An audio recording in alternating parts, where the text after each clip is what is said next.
आज लाइव आने का जो मुख्य कारण रहा है वो ये है कि काफ़ी लंबे अंतराल में मैं लाइव भी नहीं आया हूँ, और हम लोग जो है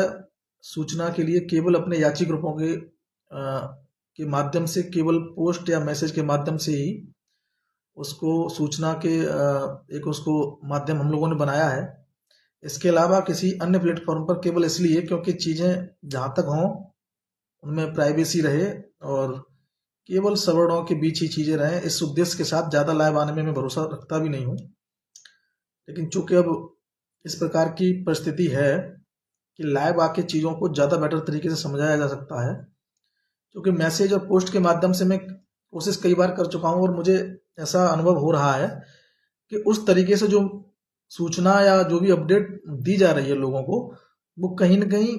उस स्वरूप में उन लोगों के पास पहुंच नहीं पा रही जिस स्वरूप से, जो वास्तविक स्वरूप में जिसको बताने से आप तक वो सूचना पहुंचनी चाहिए थी। तो सबसे पहले मैं शुरू करूंगा 21 जुलाई की सुनवाई का, जो विश्लेषण टीम के द्वारा किया गया है। और 21 जुलाई की जब हम लोग बात करते हैं तो 21 जुलाई की बात करने से पहले हम लोगों को कुछ इसके पीछे जाना होगा। जो 21 जुलाई की सुनवाई हुई और 20 जुलाई को सरकार द्वारा एक एफिडेविट जो फाइल किया गया, उस एफिडेविट फाइल करने के पीछे एक 19 मई का एक ऑर्डर था, जिसके क्रम में इसको उन्होंने सुप्रीम कोर्ट में फाइल किया गया था। 19 मई को एक आदेश कोर्ट ने लिखा था, जो कि उससे भी 2 डेट पहले रेस्पोंडेंट के जो एडवोकेट थे निदेश गुप्ता जी, उन्होंने मेरिट पर एक दिन की सुनवाई पूरी होने के बाद जब दूसरे दिन टीम द्वारा तो मोस्ट अधिवक्ता सीए सुंदरम साहब को कोर्ट रूम में प्रस्तुत किया था, उस आर्गूमेंट को, मेरिट पर चल रही आर्गूमेंट को बढ़ाने के लिए, उस दिन निदेश गुप्ता जी ने कोर्ट को एक सजेशन दिया कि सरकार के पास 2 लाख से अधिक पद रिक्त हैं, क्यों ना इसको मेरिट पर जाए बिना सारे लोगों के लिए एक समाधान निकल आए, किसी को, चयनित शिक्षक को भी छेड़ा न जाए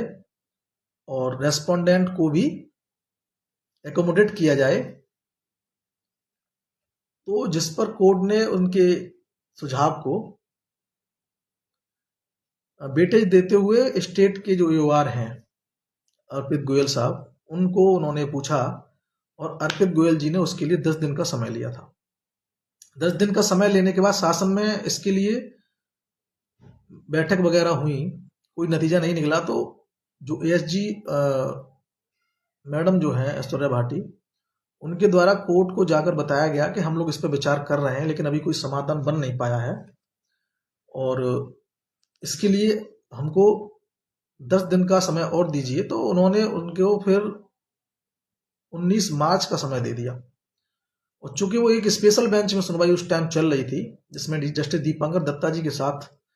जस्टिस मसीह बैठ रहे थे, तो जस्टिस मसीह और जस्टिस दीपांकर दत्ता का जस्टिस सूर्यकांत के साथ एक विशेष पीठ में कई दिनों तक संवैधानिक मामला चल रहा था, जिसके कारण 19 मार्च को वो जो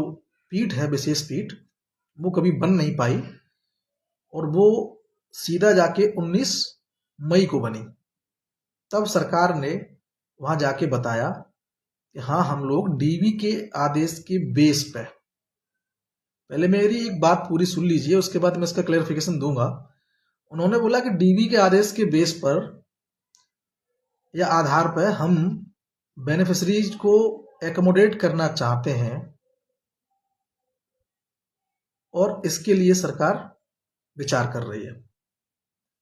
तो कोर्ट ने उस दिन उनकी बात सुनने के बाद एक आदेश किया, जिसमें 3 चीजें उन्होंने जोड़ दी कि आप डीवी के आदेश के डायरेक्शन के आधार पर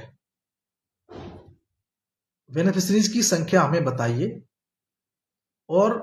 ये जो ऑर्डर है वो नजीर नहीं बनेगा भविष्य के लिए। दूसरी बात कि ये मौजूदा रिक्तियों के क्रम में होनी चाहिए। और तीसरी बात वो कैंडिडेट एलिजिबल होने चाहिए। इन 3 शर्तों के साथ उन्होंने ऑर्डर लिख दिया। मौजूदा रिक्तियों के सापेक्ष एलिजिबल कैंडिडेट जो सहायक अध्यापक पद के लिए एलिजिबल कैंडिडेट जो एलिजिबिलिटी है वो होने चाहिए, मौजूदा रिक्तियों के क्रम में होनी चाहिए, मौजूदा रिक्तियों के सापेक्ष होनी चाहिए, और दूसरा ये नजीन नहीं बनेगा। उसके क्रम में जो 21 जुलाई की मीटिंग थी, जो कोर्ट में सुनवाई थी, वो उसके क्रम में थी, और इसीलिए 21 जुलाई से पहले 20 जुलाई को सरकार द्वारा एक सूची और 9 पॉइंट्स का एक एफिडेविट और उसी में इनबिल्ड और कम से कम शायद 5 ऑर्डर का एनेक्जर लगा के उन्होंने उसको फाइल करने की अनुमति कोर्ट से मांगी। इसके बाद जब ये सुनवाई से एक दिन पहले ही पब्लिक डोमेन में आ गया तो सारे लोगों ने इसका विश्लेषण किया, सबने अपने अपने हिसाब से इसका विश्लेषण किया, और ताज्जुब की बात ये रही कि सामान्य वर्ग के भी कुछ लोग इससे व्यथित नजर आए और आरक्षित वर्ग के सारे लोग इससे व्यथित नजर आए। और जैसे ये मैटर उस दिन लगा तो टीम द्वारा, चूंकि ये टीम ने ये निर्णय पहले ही ले रखा था कि जिस प्रकार से ये मैटर लगेगा, क्योंकि कोई टाइम फिक्स के साथ था नहीं, सीरियल नंबर के साथ था 13 नंबर पे, वो सुबह सीरियल नंबर जो भी है वो सीक्वेंस बदल जाता है, और दूसरा वहां सरकार को अपने एफिडेविट पर अपना ओरल सबमिशन भी उसके सपोर्ट में देना था। तो सबसे पहले इस पर आपत्ति हुई रेस्पोंडेंट को, और ये ताज्जुब की बात रही कि जब गवर्नमेंट इतना गंभीर मुद्दे पर एफिडेविट फाइल कर चुकी थी तो उनको अपने एएसजी महोदय को ऑनलाइन के बजाय ऑफलाइन प्रस्तुत करना था। वो ऑनलाइन जुड़ने के कारण उससे पहले रेस्पोंडेंट्स की तरफ से ही उस पर एक आपत्ति आ गई, और वो आपत्ति क्या थी उसके लिए हम पहले जो स्ट्रक्चर था उस वो शपथ पत्र का उस पर बात कर लेते हैं। और उस शपथ पत्र से पहले उस शपथ पत्र में जो सबसे पहले दिया गया था वो 19 मई का ऑर्डर ही दिया गया था। तो सरकार ने उस 19 मई के ऑर्डर को वहां लिखते हुए और ये बताया कि ये जो डायरेक्टर साहब हैं ब्रजभूषण चतुर्वेदी जी, उनके द्वारा या काउंटर एफिडेविट फाइल किया गया है, उस बिहाफ पर हम लोग ये 9 पॉइंट्स बना के लाए हैं। उसके हिसाब से जो उन्होंने एक फैक्चुअल डाटा जो उन्होंने पेश किया वो उन्होंने बताया कि इस आदेश के क्रम में 8270 सीटें निकल रही हैं, इनमें से 4940 लोग वे हैं जो पहले भी मेरिट लिस्ट में थे लेकिन इन लोगों द्वारा चार्ज ग्रहण नहीं किया गया था। बाकी के बचे 3300 के आसपास लोग हैं, जिसमें से 1207 को छोड़कर बाकी सारे बीएड हैं। उन्होंने एक फैक्चुअल डाटा में एक बात और स्पष्ट लिखी कि देवेश शर्मा के आदेश के क्रम में 11 अगस्त 2023 से पहले लगा बीएड अभ्यर्थी लिबर्टी के कारण 142 के कारण सेफ है, और उसके बाद कोई भी नियुक्ति प्राथमिक शिक्षक के पद पर बीएड अवताधारी व्यक्ति की नहीं की जा सकती है। इसके अलावा उन्होंने आंसर की का ऑर्डर का जिक्र करते हुए आंसर की वालों के लिए एक मेरिट को डिटरमाइन किया, जो मेरिट क्रम से 69.46 और 65.92 और ओबीसी की कोई 60 के आसपास थी। चूंकि आंसर की का जो ऑर्डर था वो इतना टेक्निकल ऑर्डर था कि उसमें एक शर्त थी कि आप एक नंबर उसी व्यक्ति का बढ़ाएंगे जिसका एक नंबर बढ़ने से वो अपने वर्ग की मेरिट में आ जाए। तो उसके लिए एक मेरिट डिटरमाइन करना बहुत आवश्यक था। सरकार नहीं चाहती थी कि जो थर्ड सूची है उसके हिसाब से मेरिट डिटरमाइन करे और उनको ज्यादा देना पड़े, इसलिए उन्होंने जो ये मेरिट थी, जो संशोधित मेरिट थी, उसी के बेस पर आंसर की वालों को नियुक्ति देने के लिए कट ऑफ को मान्य कर दिया। और वो कट ऑफ जो थी वो वास्तविक कट ऑफ से जो धरातल पर लोग काम कर रहे हैं टीचर्स, उससे काफी अधिक थी। यहां तक कि जनरल की, डीएफएफ की और शेड्यूल कास्ट की, इन 3 वर्गों की मेरिट जो थी वो जो लोग काम कर रहे हैं, सामान्य वर्ग के लिए विवाद है, उनके हिसाब से वो मेरिट ज्यादा थी, वो एक अलग विषय है। लेकिन उसमें एक बहुत बड़ी मिस्टेक ये थी कि वो एससी वर्ग और डीएफएफ वर्ग जो है, डिपेंडेंट ऑफ फ्रीडम फाइटर, उसके जो अंतिम चयनित व्यक्ति जो काम कर रहा है थर्ड काउंसलिंग में, उनसे उनकी भी ज्यादा थी। उसके बाद उन्होंने और आंसर की जो एनेक्जर था, उसमें जो आंसर की अपील का ऑर्डर जो था, उसमें इस बात का भी जिक्र था कि ये लोग जो आंसर की से बेनिफिट लेंगे इस ऑर्डर से, उनको किसी भी पहले से किए गए अपॉइंटमेंट को बिगाड़े बिना ही उनको नियुक्ति देनी है। तो कुछ लोग उसको पढ़ रहे थे कि सरकार ने इसमें लिख दिया है कि किसी को छेड़े बगैर नियुक्ति देनी है, जबकि वो उस एनेक्जर में उस आंसर की वाले ऑर्डर का कंक्लूजन पार्ट था। ठीक वैसे ही बीएड के लिए देवेश शर्मा और देवेश शर्मा के क्लैरिफिकेशन में जो पार्ट था वो उसके लिए था। मेन जो आपका रिटर्न जो शपथ पत्र था, उसमें कहीं भी कार्यरत सहायक सामान्य वर्ग के शिक्षकों के लिए प्रोटेक्शन जैसी कोई बात न उनके फेवर में थी न उनके डिसफेवर में थी। अब साथियों, बात यह है कि कुछ लोगों का मानना था कि इसमें हमारे लिए कुछ है ही नहीं, इसमें कार्यरत शिक्षकों के लिए कुछ है नहीं, जबकि ये बात मैंने कई बार पोस्ट के माध्यम से आप सब लोगों को समझाने का पूरा भरसक प्रयास किया था कि ये जो मामला है वो सुप्रीम कोर्ट के उस समाधान के क्रम में आगे बढ़ रहा है, ना कि डीबी के ऑर्डर का इम्प्लीमेंटेशन या उसका कंप्लायंस किया जा रहा है। डीबी के ऑर्डर पे स्टे भी है और डीबी का ऑर्डर सुप्रीम कोर्ट में विचाराधीन भी है। उसके आधार पर समाधान तो ढूंढा जा सकता है, लेकिन उस ऑर्डर का कंप्लायंस नहीं किया जा सकता क्योंकि उस पर स्टे भी है। और दूसरा, कोई भी अंदर बाहर करने का कंप्लायंस कब किया जा सकता है? जब ये मैटर सुनने के बाद डीबी के ऑर्डर को या तो अपहेल्ड कर दिया जाए, यानी कि उसको बरकरार रखा जाए, या उस डीबी के ऑर्डर को सेट असाइड कर दिया जाए, खारिज कर दिया जाए। उसके बाद ही कोई एक्सरसाइज हो सकती है। तो जब जब सुनवाई हुई नहीं सुप्रीम कोर्ट में, तो न तो वो ऑर्डर सेट असाइड हुआ और ना वो ऑर्डर अपहेल्ड हुआ। ऐसी स्थिति में ये बचकानी बातें हमारी तरफ से ही बोली गई कि अगर 8,000 लोग आ रहे हैं तो 8,000 लोग बाहर चले जाएंगे, जबकि ये पहले ही बोला गया था कि ये एकोमोडेशन की बात थी। ये डीबी के बेस पर एक बेनिफिशरीज की संख्या उभारने और उनको बाहर लाने की बात की गई थी, ना कि उस ऑर्डर को लागू करने की कोई बात की गई थी। तो जब एकोमोडेशन और एडजस्टमेंट का और जो मीडिएशन का दौर चल रहा है, उसमें किसी के बाहर जाने की बात एकदम बेमानी थी। अब सरकार जिस प्रकार का शपथ पत्र बना के लाई, सरकार ने बखूबी प्रयास किया, और वो यदि सरकार इस प्रयास में सफल हो जाती और हो भी जाती, अगर ऐश्वर्या भाटी मैम ऑफलाइन आ जाती, अगर रेस्पोंडेंट के लोगों को बजाय उनको तहरीर मिल जाती, उन्होंने इस पूरी सूची में ऐसे लोगों को शामिल करके जो पहले मेरिट में थे, चार्ज नहीं लिया है, एक तरीके से एक बहुत सुंदर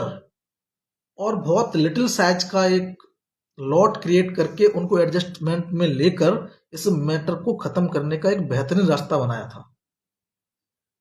और वो रास्ता ये था कि जब उन लोगों को सेपरेट कर दिया जाता तो करीब 3300 करीब लोग बचते, और 3300 करीब जब लोग बचते, उनमें से अगर देवेश शर्मा का कंप्लायंस कोर्ट के डायरेक्शन पे इसी कोर्ट के द्वारा उसका खंडन कर दिया जाता, तो केवल 1207 लोग बचते। और 1207 लोग बचने के बाद तब एक अगला चरण शुरू होता, इन 1207 लोगों को हम लोग कहां एडजस्ट करें। पहले वो संख्या एकदम लॉक हो जाती कि करना कितने का है, लेकिन सरकार जो लेके गई वहां पर सबमिशन शपथ पत्र, उसका पहला चरण ही पूरा नहीं हो पाया कि वो संख्या कितनी है जिसको हमें एकोमोडेट करना है। उस पर आपत्ति रेस्पोंडेंट की तरफ से बखूबी आएगी, और उसी प्रकार से जज साहब ने भी बोला कि जब ये लोग उस समय ऑफर किया गया और इनके द्वारा जब चार्ज नहीं लिया गया, तो आपने इन्हें पुनः कैसे इसमें उत्परिवर्तन इनका कर दिया, ये दोबारा से कैसे ये दिखने लगे। तो ऐश्वर्या भाटी में हमने बोला भी कि इसको जो है रिमूव कर देंगे, लेकिन जैसा आप इस बात का जो मूल उद्देश्य वो समझ गए थे कि रिमूव करना इसका हल नहीं है, अब या तो रिमूव करने के बाद इतने ही लोग नीचे से लाए जाएं, उसका नतीजा ये होता कि मेरिट सारे वर्गों की गिरती और मेरिट आपकी वही 6800 के समय वाली 69.06 जनरल की हो जाती, 65.50 ओबीसी की हो जाती। लेकिन सरकार के उसमें एक समस्या थी कि जब मेरिट इतनी गिर जाती तो उनको आंसर की वालों को बढ़ा के नौकरी देनी पड़ती, और जहां अभी संख्या 3300 निकल के आ रही थी वो संख्या 6800 के आसपास फिर हो जाती, और जहां 3300 के सापेक्ष 1207 लोग बीटीसी निकल के आ रहे थे, एक तिहाई के आसपास, वो 6800 7000 के सापेक्ष लगभग 2000 से ज्यादा हो सकते थे। और यह एक सिंपल सा फॉर्मूला था कि सरकार 1207 को देने के लिए कंफर्टेबल थी और 2000 से अधिक देने के लिए कंफर्टेबल नहीं थी। जब सरकार को यह अंदाजा लग गया कि जैसा आप इस बात को समझ चुके हैं, हमने जो एक तत्परता और एक चतुराई हमने दिखाई उसको जज साहब समझ चुके हैं और जज साहब का फेवर इसमें उन लोगों के पक्ष में है, तो सरकार उससे ज्यादा कोई एक व्यक्ति देने के मन में नहीं, उससे ज्यादा तो सरकार अंदर ही अंदर ये चाहने लगी कि इससे अच्छा ये केस जो है मेरिट पर डिसाइड हो जाए, तब ज्यादा बेटर है। कोई अंदर आए, कोई बाहर जाए, किसी को इक्विटी मिल जाए, कोई अपने 142 से आदेश करा ले, लेकिन हम अपने दम पर केवल 1207, उनकी जो अंदर की जो मंशा थी वो ये थी। जज साहब द्वारा शुरुआत में ही उनके रिटर्न सबमिशन और उसकी शपथ पत्र को पढ़ने से पहले ही उनका विचार था कि जो भी यह सरकार ने दाखिल किया है इस पर सभी लोग अपना अपना रिटर्न सबमिशन बना के दे दें, क्योंकि हौच पौच की स्थिति थी। बीच में चूंकि हमेशा एक बड़ा काउंसिल जो होगा, जो नियम कानून को फॉलो करेगा, वो कभी दूसरे के कार्य में टांग नहीं अड़ाएगा। तो जो सीनियर हमारी तरफ से थे सिंघवी साहब, वो ये बखूबी समझ रहे थे कि जो सबमिशन जो जो जो रिटर्न शपथ पत्र सरकार ने दाखिल किया है इसकी क्लैरिफिकेशन भी सरकार द्वारा ही दी जाए, और इसके संबंध में जो आरोप रिजर्व कैटेगरी की तरफ से हैं उन आरोपों का जवाब सरकार ही दे और जज साहब को एड्रेस भी सरकार ही करे। लेकिन चूंकि हम लोगों का बहुत इन लोगों से निवेदन था, तो उनकी बजाय हमारे योर फरीदी जी ने ये कंसर्न कोर्ट को फिर से एक बार एड्रेस कराया कि इस पूरी प्रक्रिया में 1207 सीट रेस्पोंडेंट्स को देकर और चयनित शिक्षकों की सेवा को बरकरार रखते हुए इस मैटर को समाप्त किया जा सकता है, और चूंकि हम सुरक्षित हैं और हमारा चयन को सुरक्षित किया जाएगा तो हमें संख्या बढ़ भी जाती है, उससे भी कोई आपत्ति नहीं है। इसके बाद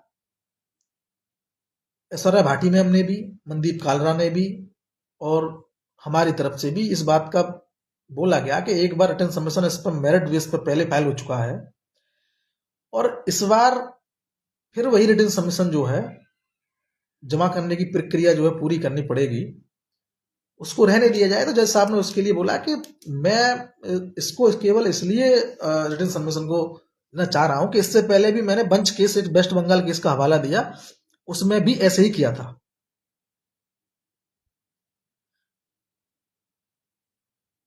तो उनका जो रिटर्न सबमिशन जमा करने की बात है, पहले रिटर्न सबमिशन जमा है उसके बावजूद भी वो उसकी केवल इसलिए नहीं है कि उस रिटर्न सबमिशन को जमा करके उस पर ऑर्डर रिजर्व करेंगे, वो बहस कराएंगे, लेकिन रिटर्न सबमिशन इसलिए कि किसकी क्या डिमांड है और उसके क्या तर्क हैं, इस आधार पर वो पूरे पिटिशनर को और रेस्पोंडेंट को रेस्पोंडेंट्स में से अलग अलग और पिटिशनर्स में अलग अलग कैटेगराइज करना चाहते हैं, ताकि सबकी कैटेगरी बना के सबके मौका देके बारी बारी से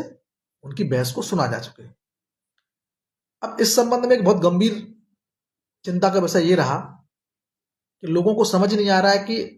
जो रिटर्न सबमिशन जमा होगा वो सरकार द्वारा दाखिल शपथ पत्र पे होगा या पूरे ओवरऑल मैटर पे होगा, merit, equity, natural justice, district cadre, ATRE, इन सब पे होगा कि केवल इस शपथ पत्र के संदर्भ में होगा।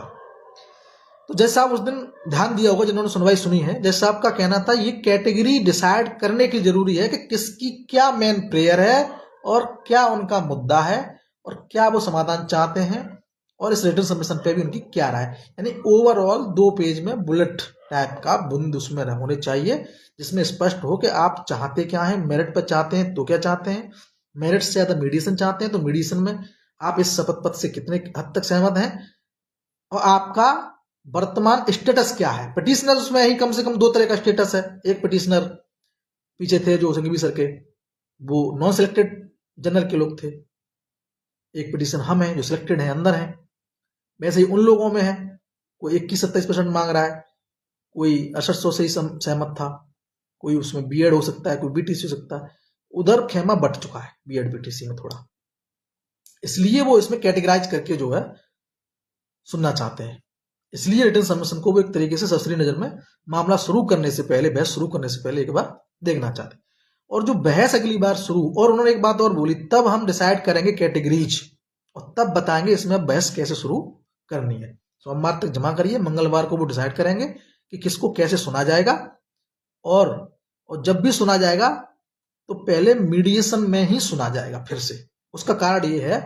कि भले ही रेस्पोंडेंट द्वारा इस पूरे एफिडेविट शपथ पत्र को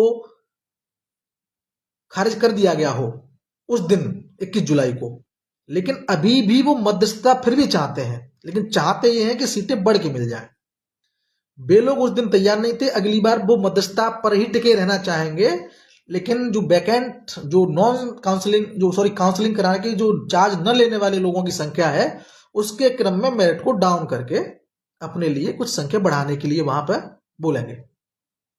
रिटर्न सबमिशन में बोलेंगे पहले और उस हिसाब से फिर वो बहस में भी बोलेंगे।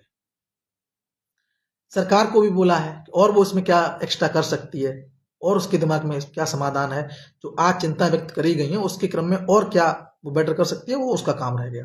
एक सबमिशन उनको देना। तो जब ये मैटर कैटेगराइज होगा सोमवार मंगलवार को अगले को रिटर्न सबमिशन में दाखिल होने के बाद, उस रिटर्न सबमिशन के आधार पर तब ये जो कैटेगराइज होगा मामला, तब एक मॉडलिटी डिसाइड होगी कि अब बहस जो करनी है ओवरऑल मेरिट पे, अपनी प्रेयर क्या है या मुद्दा क्या है, आपका अंतिम गोल क्या है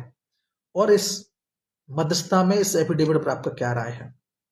वो वहां से उस प्रकार से उस सिलेबस के अकॉर्डिंग वो शुरू हो जाएगी। अब आपने देखा होगा कि एक सीनियर थे, उनके द्वारा बीच में टीटी एटीआरई की बात कही गई थी। तो उस पर आपने क्या देखा कि जज साहब ने बोला था कि जब बात मेरिट पे नहीं चल रही है तो उस चीज को आप साइड रखिए। और यही बात मैं कह रहा हूं कि जब कोर्ट का जैसा मूड है उस हिसाब से हमें बोलना बहुत उचित रहता है। कभी कभी ज्यादा बोलना वहां कोर्ट को इरिटेट करने का एक कारण भी बन जाता है। हालांकि हम लोग अपना वर्किंग टीचर्स का स्टेटस कहीं कोर्ट की नजर में अंदर खाने क्या है ये जानने के लिए बीच बीच में ये रिस्क ले लेते हैं, तभी बोल भी देते हैं कि हमारा कंसर्न है कि हम लोग सिलेक्टेड टीचर्स हैं। ये सब कुल मिला के ये है, अब सबको 2-2 पेज का रिटर्न सबमिशन जमा करना है, रेस्पोंडेंट्स को भी, पिटिशनर्स को भी। और उसके आधार पर मॉडलिटी डिसाइड होगी कैटेगरीज बन के, सिमिलर कैटेगरीज वालों को एक साथ रखते हुए। देखने वाली बात हुई कैटेगरीज कितनी बनती हैं इसमें। और उसके बाद मंगलवार को मॉडलिटी डिसाइड होके और मंगलवार से अगली डेट में ये मैटर जो है, चूंकि मंगलवार को लगा है, ये कॉज लिस्ट आने के बाद पता चलेगा। अगर ये टाइम फिर इसके साथ मंगलवार को आ जाता है तो हो सकता है उस दिन भी शुरू हो जाए चीजें। और ऑर्डर अपलोड होने के बाद ये ज्यादा क्लियर हो जाएगा, जो 21 जुलाई का ऑर्डर है, कि वो रिटर्न सबमिशन का एक क्या उसकी जो परिसीमा है, किस परिसीमा के अंतर्गत उसको रखना है या क्या है, थोड़ा उसमें भी क्लियर हो सकता है ये सब चीजें। ये तो 21 जुलाई की बात रही। अब बात आती है, ये सुनवाई उन्होंने मंगलवार की रखी है सोमवार तक रिटर्न सबमिशन को जमा करना है। और मैं आपको ये भी बता चुका हूं कि रिटर्न सबमिशन उन्होंने मांगा क्यों, मॉडलिटी डिसाइड करने के लिए। तो अगला प्रश्न है कि मध्यस्थता कि क्या मध्यस्थता की बात खत्म हुई है? तो इस बात का ही जवाब मैं अभी आपको दे चुका हूं।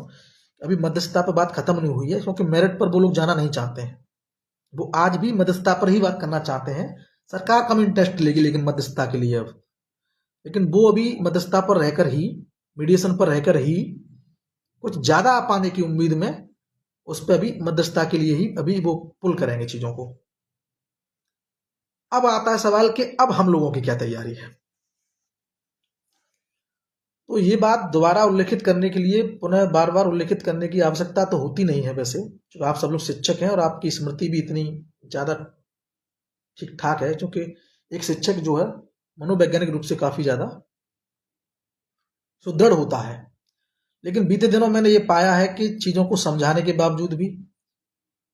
खुद के विवेक को छोड़ के केवल दूसरों की पोस्ट और दूसरों के कमेंट्स के आधार पर आप लोग अपने आप को मानसिक रूप से तनाव में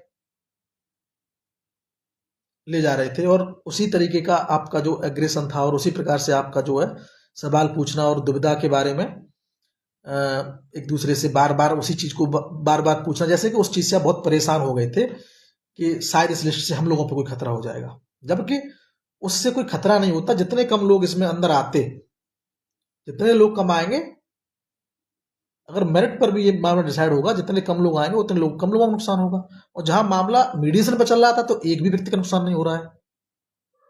केवल कम से कम लोग उनकी तरफ से आ जाते हैं इसमें। तो मैं पुनः उसको आपको याद दिलाना चाहूंगा कि जब जब इस केस को गंभीरता के रूप में, जब जब जैसी स्थिति रही है, अगर गंभीर रही है तो गंभीरता के साथ, अगर मध्यम रही है तो मध्यम के साथ, और अगर हल्की फुल्की रही है तो हल्की फुल्की तैयारी के साथ, टीम ने हमेशा रखा है, एक पैनल को भी और अपनी तैयारी को भी। तो स्टे लेने के बाद भी हम लोगों को ये उम्मीद थी कि चंद्रचूड़ साहब इस मैटर को खत्म करके जाएंगे। जब तक चंद्रचूड़ साहब रहे, हमारी तरफ से कभी एक अकेला सीनियर नहीं रहा, हमेशा 2 पेयर में रहे या 3-3 भी रहे किसी किसी दिन। फिर ये शुरुआती दिनों में जब दीपंकर दत्ता साहब के यहाँ लगा, तब भी हम लोगों द्वारा गोपाल शंकर साहब जो नारायण साहब हैं, गोपाल शंकर नारायण साहब, उनको भी हर बार हर रेट पर ब्रीफ करके वहां ले जाता रहा। उसके बाद ये जब मैटर रेगुलरली चलता रहा, टेकअप ही नहीं हो रहा है, टेकअप हो रहा है तो डेट मिलती जा रही है। उसके बाद हमने अपनी स्ट्रेटेजी को चेंज किया और बीच में ईओआर के भरोसे भी गए। उसके बाद इस मैटर में डेट फिक्स होने लगी, टाइम फिक्स होने लगा, या तो जब टाइम फिक्स होने लगा तब फिर हमने सिंघवी साहब को रखना शुरू किया। एक दिन ऐसा हुआ कि सिंघवी साहब को हम ले गए थे कि आज मॉडलिटी डिसाइड होगी, और लेकिन उस दिन जैसा आपका पूरा मूड था कि सुनना है, लेकिन हम गलती नहीं करी, उनको ले जरूर गए थे हम लोग, लेकिन पूरी तैयारी के साथ ले गए थे। तो उस दिन उनकी सुनवाई हो गई, उनकी अपनी बहस शुरू हो गई, और उनकी बहस जब शुरू हुई तो अगले दिन वाली जो बहस शुरू होनी थी उसके लिए हम सुंदरम साहब को ले गए, क्योंकि हमारा पूरा प्लान ये था कि क्रमशः, एक दिन में 2 ले जाए खड़े करने से कोई फायदा नहीं है, क्रमशः लोगों को ले जाएंगे। उस दिन हम सुंदरम साहब को ले गए, लेकिन उस दिन जो है निदेश गुप्ता ने इस मामले को पूरी तरीके से निदेश साहब से बोलकर मेरिट के चरण से हटा के इसको मीडिएशन के ट्रैक पे ले जाके सेट कर दिया। हम लोगों से पूछा गया तो हम लोगों को आपत्ति नहीं, जब हम लोगों को सेफ रखा जाए उस शर्त तक सरकार कुछ भी करे, हमें कोई आपत्ति इस चीज से नहीं है। और इसमें एक बहुत गूढ़ रहस्य है कि जिस दिन एटीआरई की बहस सिंघवी साहब ने करी, उस दिन के बाद से ही जो विपक्ष था अपना, रेस्पोंडेंट थे ओबीसी एससी वर्ग के, जो मेरिट का दम भर रहे थे वहां से आदेश कराने के बाद हाईकोर्ट से, उनके मोरलिटी में और उनके उत्साह में बहुत बड़ा कमी आ गई। और वो इस बात को एक दिन की बहस से उनके समझ में इतना आ गया, अब अगर बीच का रास्ता निकालकर ज्यादा से ज्यादा सीटें ले लो तो ठीक है, अगर मेरिट पर ये मामला आगे चला तो हो सकता है कि एटीआरई हम लोग हारेंगे और ये संख्या बहुत कम हो जाएगी, इसलिए वो इसको मीडिएशन पर लाए। अब बात आती है कि हम लोगों में कुछ अंतर विरोध है आपस में ही, कि जैसे मैं और हमारी जो टीम है वो डिसाइड करती है कि इस बार बड़े सीनियर के बिना ही चला जाए। लेकिन लोगों के विरोध और उनकी जो मैसेज करने की टोन होती है, आपस में चर्चाएं होती हैं, उसको जब मैं देखता हूं तो मुझे ये समझ में आता है कि लोग मेरे से नाराज हैं। वो इसलिए नाराज हैं कि मैं क्यों सुंदरम साहब को नहीं ले जा रहा हर डेट पे, क्यों मैं सिंघवी को ले जा रहा हूँ, सिंघवी साहब को क्यों मैं युवार के साथ जा रहा हूँ। और ऐसा लगता है कि लोग इसलिए नाराज हैं कि राकेश द्विवेदी क्यों नहीं आए हैं। लेकिन आप एक बात जान लीजिए, पहले दिन 5 सीनियर, और वो भी वो सीनियर जिनको कोई दूसरी टीम जनरल की करने की हिमाकत भी नहीं कर पा रही है। उसके बाद आपके 3 सीनियर्स, उसके बाद आपके 2 सीनियर्स, पहले 5 फिर 2 फिर 3, और उसके बाद आपका ब्रीफिंग का दौर चलता रहा। सीनियर को टेकअप नहीं हुआ मामला, इसलिए आपको दिखे नहीं बीच में। और उसके बाद सिंघवी जी, फिर सिंघवी जी, फिर सुंदरम सिंघवी जी, और उसके बाद फिर सिंघवी जी फरवरी में, और फिर कल फिर सिंघवी जी। इतनी बार सीनियर्स को अपीयर हम लोगों ने कराया, कुछ में सफल हुए, उनकी वैल्यू, उनको टैलेंट दिखाने का मौका मिला, और उस वैल्यू का कोई फायदा भी मिला। बहस हुई, कुछ भी हुआ, चाहे थोड़ी हुई ज्यादा हुई। लेकिन कुछ बार ऐसा भी हुआ कि कुछ हुआ नहीं, केवल गए डाइस पे, हंसा मजाक चली, और वापस आगे डेट लेके तब भी ऐसा गया। तो सोचने वाली बात यह है कि अगर हम हर डेट पर एक सुपर सीनियर को ले जाएं, रोहतगी जी को तो लाना की बात ही छोड़ दो, उनका हटा के सुंदरम और द्विवेदी जी को ले जाएं, तो क्या हर डेट पर इतना अमाउंट सहयोग मिलना पॉसिबल है? अगर फ्लो में लोग 1 बार दे देंगे, 2 बार दे देंगे, 3 बार दे देंगे, तो क्या चौथी बार ऐसा हुआ कि हो सकता है कि उन 3 बार में कुछ हो नहीं और चौथी बार में कुछ होने को हो, और तभी सब लोग थक बैठ जाए कि हम तो 3 बार दे चुके रॉबिन को। अभी बहुत से लोग हम बोल देते हैं कि मैंने 3500 दिया, फिर 2000 दिया, फिर 2000 दिया, और दिए हैं लोगों ने, लेकिन सबने तो नहीं दिए है ना। तो ये पॉसिबल कि हर डेट पे, और कुछ लोग चाहते थे कि हर डेट पे ये जाए, क्या होता? क्या ये पॉसिबल है? या कोई भी टीम ये कह सकती है कि हम हर डेट पे इतने अमाउंट का सीनियर ले जाएंगे और हर डेट पे हमको इतना पैसा मिल जाए, ये उनको मिल जाएगा या दे देगा कोई? विगत 2 साल के अंतराल में 2 बार संपूरक सहयोग लिया गया है, और रिपीटेड लोगों ने, वही लोगों ने दोबारा कर दिया है। लेकिन जो लोग सो गए वो सो ही गए, उन्होंने नहीं किया है। अब 100 लोग ये चिल्लाए कि भैया मैं तो आपको 2000 के बदले 5000 देने को तैयार हूं, आप लाए तो सही। क्या 100 लोग 5-5 हजार रुपए दे देंगे तो क्या 5 लाख में राकेश द्विवेदी सुंदरम साहब आ जाएंगे? और रही बात इसकी कि मेरे पास पैसा है, तो ये मैं पहले भी बता चुका हूं, जो रिजर्व है वो आपका आज भी है मेरे पास, उसमें से ये सब चलता रहे। उसको मैंने ये तो बोला नहीं कि जीरो, बाकी सबने जैसे बोल दिया कि मेरी झोली खाली है अब तो हम पे कुछ नहीं, दो दो दो। जब सीनियर में ला भी नहीं रहा हूं तो आपसे उस टाइम के लिए सहयोग ले भी नहीं रहा हूं। वजह ये कि सहयोग तब लेना चाहिए जब सीनियर लाना ही है, ताकि आप लोगों को भी देते देते थक ना जाओ कहीं। तो जब जरूरत है तब सीनियर आएगा, उस प्रकार का आएगा। अब होता क्या है कि सुबह क्या होता है, अरे रॉबिन किसको ले जा रहे हो? रॉबिन ने बता दिया मैं उसको ले जा रहा हूँ भाई, इनको ले जा रहा हूँ। बड़ा फिर कोई मैसेज ही नहीं आ रहा वापस, खुशी नहीं है लोग। और शाम को कहते हैं फिर वही लोग मैसेज करके, रॉबिन तुमने ठीक किया, आज तो वैसे भी कुछ नहीं हुआ,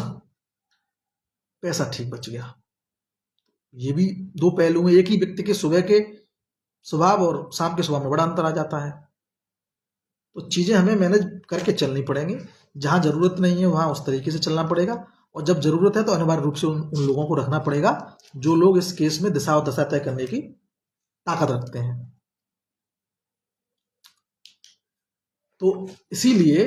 ये ऑर्डर जब अपलोड हो जाएगा उसके बाद हम लोग रूपरेखा बनाएंगे कि मंगलवार को क्या संभावना है। मंगलवार को संभावना द्विवेदी जी को लाने की, सुंदरम सर को लाने की है, तो सुंदरम सर द्विवेदी जी आएंगे। और मंगलवार को भी अगर टीम को ये रहता है कि मॉडलिटीज डिसाइड हो रही है, केवल कैटेगरीज बनेंगी, ये सब चीजें होंगी, सुनवाई तो फिर कभी टाइम फिक्स के साथ होगी, तो वो हिमाकत फिर भी नहीं उठाई जाएगी उस तरह की। क्योंकि ये केस जो है हर बार शुरू से शुरू होता है, अब तक 3 बार ऐसा हो चुका है कि ये जाते जाते फाइनल पर पहुंचते पहुंचते लगता है कि होगा अब कुछ, और फिर वहीं आ जाता है। पहले चंद्रचूड़ साहब के यहाँ, फिर दीपांकर दत्ता साहब के यहाँ, और फिर दीपांकर दत्ता साहब नए कॉम्बिनेशन में बैठने लगे जस्टिस सील नागू के साथ। उन्होंने पिछले डेट पे इसको पार्ट हेड को डिपार्ट कर दिया। तो ये चीजें केवल मुझे ही नहीं समझनी है, आप लोगों को भी समझनी है कि बल्ला चलाना तभी उचित रहेगा जब गेंद आ जाएगी, या तो वो गेंद खाली चली जाएगी या फिर आपका विकेट ले जाएगी। तो ये हमें देखना है।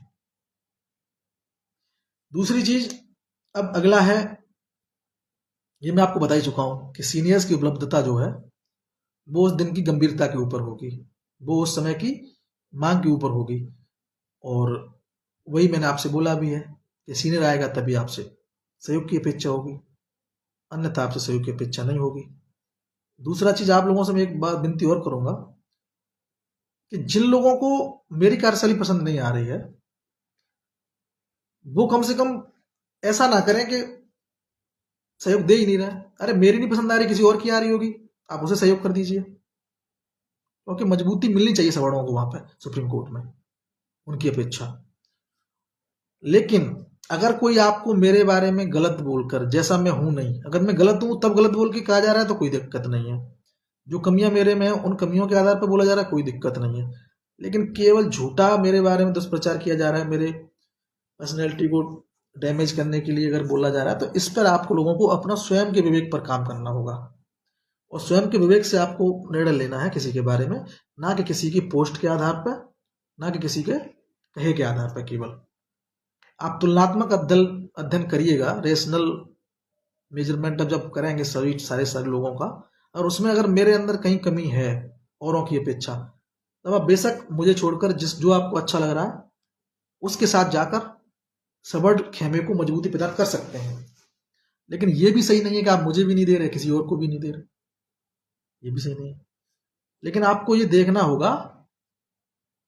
कि सही काम वास्तव में किस किस के द्वारा वहां किया जा रहा है, उन लोगों को आपको प्रेफरेंस देनी पड़ेगी और उस आधार पर आप लोगों को आगे अपना सहयोग देना पड़ेगा। इसके बाद एक चीज और छूट जाती है, वो ये है रिटन सबमिशन क्या होगा, कैसे होगा। तो वो उसके पर भी मेरा यही मानना है कि एक बार ऑर्डर अपलोड हो जाए और उसके आधार पर, समय चूंकि बहुत कम है, आज हमारे कुछ सबड़ खेमे से लोग जो है SCRT में मिलकर भी आए हैं और जानकारी देके भी आए हैं, लेके भी आए हैं। तो हो सकता है मतलब ऐसे ही जब ऑर्डर अपलोड हो जाएगा तो कुछ एक नई चीज और भी पता चलेगी, हम लोग भी पता करेंगे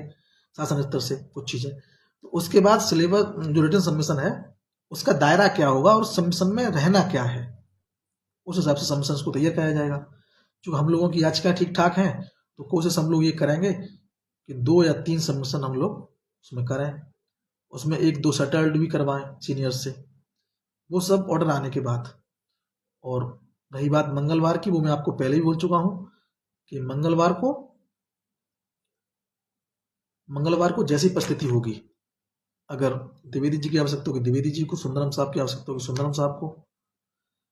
और अगर मामला नॉर्मल है, मॉडलिटी डिसाइड होनी है, कुछ भी ऐसा कुछ होना है, और अगर कोई और सवर्णों की टीम इस सीनियर को ले जा रही है, क्योंकि भाई ये भी गलत है एक तरीके से कि सवर्णों के सारे सीनियर एक दिन पहुंच जाए और जो है बोलने का मौका किसी एक कोई मिले, तो ये थोड़ा बना के वो अपनी तरफ से रखा जाएगा। इतना आप जान लीजिए कि हमेशा की तरह हम लोग दूसरों को भी मौका देंगे कि वो भी अपना टैलेंट डैश पे दिखाएं, और अगर कोई टैलेंट दिखाने में पीछे रहता है, समय से डैश पे नहीं आ पाता है या खुद ही डैश से पीछे रहना चाहता है, तो हम लोग हर बार इतना प्रिपेयर्ड होकर जाएंगे कि उस डैश का नेतृत्व आपकी टीम का पैनल कर सके। अंत में केवल एक ही बात है, हमें समन्वित होकर इस पे आगे बढ़ना है, क्योंकि हम गोल गोल घूमकर फिर वहीं आ जाते हैं। बहुत होशियारी से मतलब जो हमें अपना पैनल, अपने जो रिजर्व धनराशि है उसको, और अगर बड़ा सीनियर आता है तो जो हमें सहयोग आप लोगों से चाहिए, जो सहयोग आप लोगों से मिलेगा भविष्य में, उसका सदुपयोग, उसका व्यय बहुत तथ्यात्मक रूप से करना होगा, बजाय आंख मीच के किसी तैस में आके, किसी प्रेशर में आके उसे उड़ाने से बेहतर है कि उसको एकदम रणनीतिक रूप से तैयारी करके, फिलहाल हम लोग अपने स्तर पर ऑर्डर कल आ ही जाएगा, या आज हो सकता है अभी देखने पड़ेगा। हम लोग अभी आगे आने वाली 2 सुनवाइयों की रणनीति जो है, एक संभावित रणनीति बनाएंगे और उसके आधार पे, संभावित रणनीति के आधार पे कि हमारी रणनीति क्या है, उसको पोस्ट के माध्यम से या वॉइस मैसेज के माध्यम से आपको अवगत कराएंगे और एक विस्तृत पूरी जो अगली 2 सुनवाई है उसकी पूरी विस्तृत रिपोर्ट जो है आप सब लोगों के समक्ष ग्रुपों के माध्यम से रखेंगे और रखने के बाद ही जो उस पर फाइनल डिसीजन होगा वो आप लोगों को भी बताया जाएगा। अंत में बस एक बात मैं कहूंगा कि जो ये मध्यस्थता का दौर चल रहा था और जो संख्या आंकड़ा सरकार लेके आई थी, अगर उस पर कहीं बात बन जाती तो ये मैटर 1-2 डेट में ही खत्म होने वाला था। अब चूंकि इस पर रेस्पोंडेंट की तरफ से आपत्ति आएगी